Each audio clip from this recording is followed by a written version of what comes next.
ஐயா இன்னைக்கு நிறைய பேருக்கு ஆண் பெண் இருப்பாளருக்குமே இரணய பிரச்சனை வருது. குறிப்பா ஆண்களுக்கு நிறைய வந்துருது. இந்த இரணய பிரச்சனை இருக்கு, குடல் இறக்கம் வந்துருச்சு. இந்த குடல் இறக்கத்துக்கு சித்த மருத்துவத்துல என்ன மாதிரியான சிகிச்சைகள் இருக்கு, நீங்க எவ்வளவு பேருக்கு கொடுத்துருப்பீங்க, அதனுடைய அனுபவ முறையும் சொல்லுங்க, இந்த மருந்தையும் சொல்லுங்களேன். போன மாதம் நடந்தது வேணா சொல்லலாம். கடைசியாக நடந்தது கடைசியா கோயம்புத்தூர்லேருந்து ஒருத்தர் ஃபோன் பண்ணார். நம்ம கேம்ப் மூலமாக தான் வாங்கி சாப்பிட்ருக்கேன். அவர் என்ன சொல்கிறாருன்னா, எனக்கே ஆச்சரியமாக இருக்குது. ஒரு மாதத்துலேயே பாதி வயிறு உள்ளே போயிடுச்சு. நான் பல வருஷமாக நிறைய வைத்தியர்கள்கிட்ட வாங்கி டாக்டர்ஸ் கிட்ட வாங்கி சாப்பிட்ருக்கேன், நிறைய செலவு பண்ணியிருக்கேன். இது மாதிரியான ஒரு மருந்து இதுதான் முதல் முறையாக நான் பார்க்குறேன். அவரே சொன்னது ஃபோன் பண்ணி, எனக்கு நீங்கள் 2 மாதம் சேர்த்து கூட அனுப்பிச்சிருங்க. எனக்கு இந்த ஒரு மாதத்துலேயே பார்த்தீங்கன்னா பாதிக்கு பாதி உள்ள நல்லா ஸ்ட்ரிங்க் ஆயிடுச்சு. அந்த அம்பிளிக்கல் ஏர்னியா அவருக்கு உள்ளே போயிடுச்சு. நல்ல வித்தியாசம் தெரியுது ஐயா. நான் உண்மையாவே இதெல்லாம் எதிர்பார்க்கல. நீங்க எனக்கு ஒரு 2 மாசம் சேர்த்தே அனுப்பிச்சு விடுங்க, நான் சரியான அவனை தொடர்ந்து எடுத்துக்கிறேன். அந்த அளவுக்கு பாதிச்சிருக்கு அவரு. அந்த அளவுக்கு பாதிச்சிருக்காரு. எனக்கு 2 மாசம் சேர்த்து அனுப்புங்க. 2 மாசத்துக்கு உண்டானதை அனுப்பிச்சு வச்சோம். இது நம்ம ஃபீட்பேக் கொடுத்தது. ஏன்னா இந்த குடல் இறக்கம்ங்கிறது உணவு முறை பழக்க வழக்கங்கள், அதிகமான வாயு சேர்ந்து டம்ப் பண்ணி அந்த வெயிட்னால பாத்தீங்கன்னா அந்த இறங்கிடும்.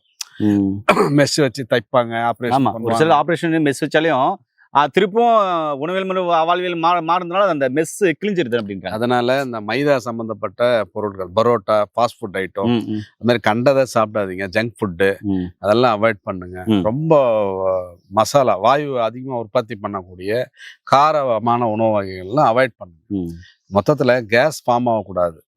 திட உணவுகள் ரொம்ப அதிகமா எடுக்கக்கூடாது. எடுக்காம இருந்து இதை சரி பண்ணிக்கோங்க. ஃபர்தரா சரி ஆனாலும் அந்த உணவு முறையை கொஞ்சம் ஃபாலோ பண்ணிக்கங்க. சரி விகித உணவு எடுங்க.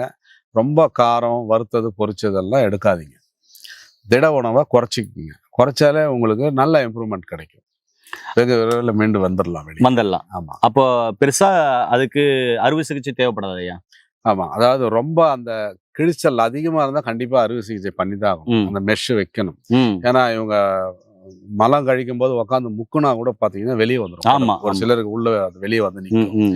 அதனால அந்த மாதிரி ரொம்ப முத்தி போச்சுன்னா நீங்க பண்ணிதான் ஆகணும், வேற வழி இல்லை. அது எல்லாம் பல வருடம் ஆகும். நான் சொல்றது ஆரம்ப நிலையில அல்லது ஒரு 50% அதிகமா இருக்கு அப்படின்னா அவங்க சரி பண்ணிக்கலாம். ஆனா அந்த உணவு முறை ரொம்ப முக்கியம். ரொம்ப சாலிட் ஃபுட் எல்லாம் சாப்பிட்டு, திட உணவுகளை சாப்பிட்டு வயிறை பெருசாக்க கூடாது. மலஜலம் நல்லா ஈஸியா கழியணும். ரொம்ப ஸ்ட்ரெயின் பண்ணி போற மாதிரி இருக்கக்கூடாது. பற்றற கழியணும்.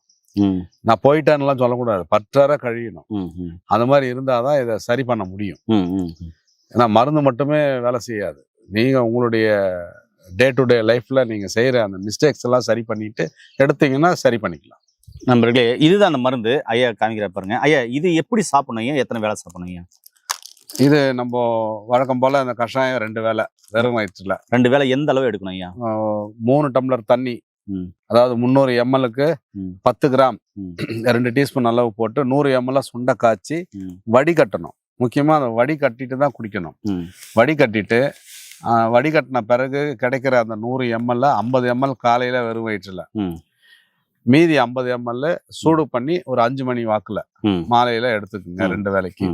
இதை வெந்நீர்ல, இது என்னங்கய்யா இந்த சூரணம் பாத்தீங்கன்னா வெந்நீர்ல. ஆமா, இது வெந்நீர்ல உணவுக்கு முன்னாடி ஒரு 1/4 டீஸ்பூன், அதாவது எடை கணக்குல 1 கிராம் அளவு, காலையில உணவுக்கு முன்னாடி, இரவு உணவுக்கு முன்னாடி 1/4 ஸ்பூன் எடுத்துக்கலாம். வெந்நீர்ல கலந்து எடுத்துக்கோங்க. ஏனே உங்களுக்கும் இரணய பிரச்சனை இருக்கா, குடல் இருக்கா, கவலைப்பட வேண்டாம். சித்த மருத்துவத்துல இது மாதிரியான மருந்துகள் நிறைய இருக்கு.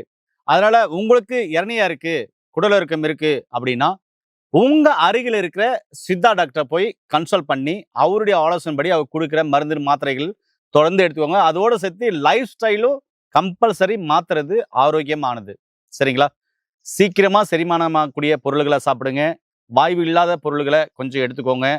அதே மாதிரி நார்ச்சத்துள்ள பொருள்களை அதிகமாக எடுத்துக்கோங்க. நீர் காய்கறிகள், நார்காய்கறிகள், கீரைகள் இது மாதிரிலாம் நிறைய எடுத்துக்கலாம்.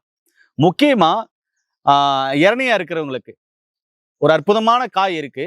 அது மஞ்சள் பூசணிக்காய், அரசனைக்காய், பரங்கிக்காய்னு சொல்லுவாங்க.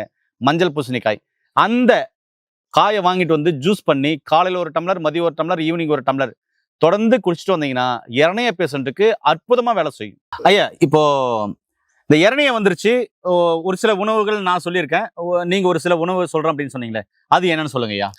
ஒரு அடை தட்டி சாப்பிட்ற மாதிரி ஒரு 15 நாளுக்கு சாப்பிட்டா போதும்.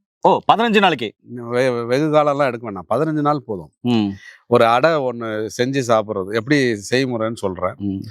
1 கப்பு கோதுமை மாவு, ஒரு 1/2 கப்பு வந்து முள்ளங்கி துருவல் எடுத்துக்கணும்.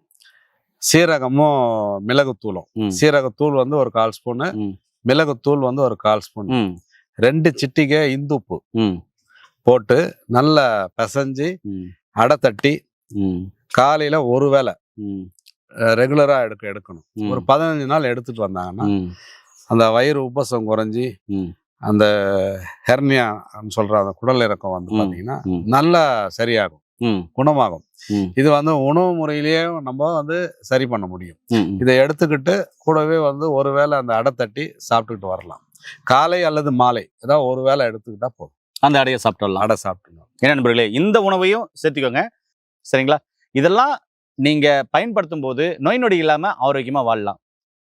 ஏன் நேயர்களே, இரணய உள்ள பேஷண்ட்டுக்கு இந்த வீடியோவை ஷேர் பண்ணி விடுங்க. நல்லதை பகிர்ந்து ஆரோக்கியமான சமுதாயத்தை உருவாக்கும். மீண்டும் இன்னொரு அருமையான பதிவு சந்திக்கலாம். நன்றி, வணக்கம். வணக்கம் ஐயா. வணக்கம் ஐயா.